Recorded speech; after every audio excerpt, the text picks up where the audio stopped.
Brussels, Reuters. The European Commission will put forward a proposed free trade agreement with Japan for fast-track approval on Wednesday, hoping to avoid a repeat of the public protests that nearly derailed a trade pact with Canada 2 years ago.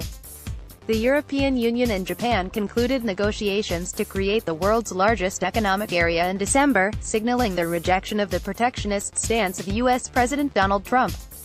Now they want to see it go into force.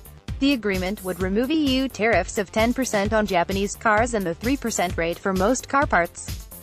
It would also scrap Japanese duties of some 30% on EU cheese and 15% on wines, and secure access to large public tenders in Japan. The Commission, which negotiates trade agreements for the EU, will present its proposals to the 28 EU members, along with another planned trade agreement with Singapore.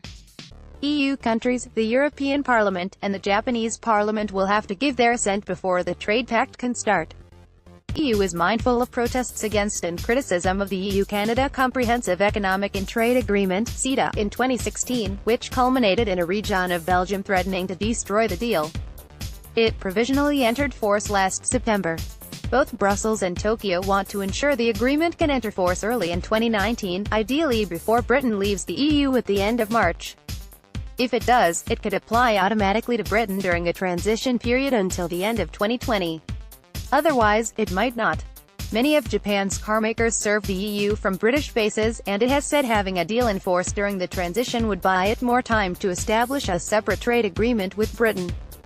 One reason the Japan deal may get rapid approval is that it does not deal with investment protection, which critics say allows multinational companies to influence public policy with the threat of legal action.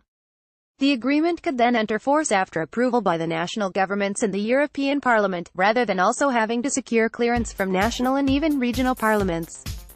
In fact, EU and Japanese negotiators have not agreed on the way in which foreign investors should be protected.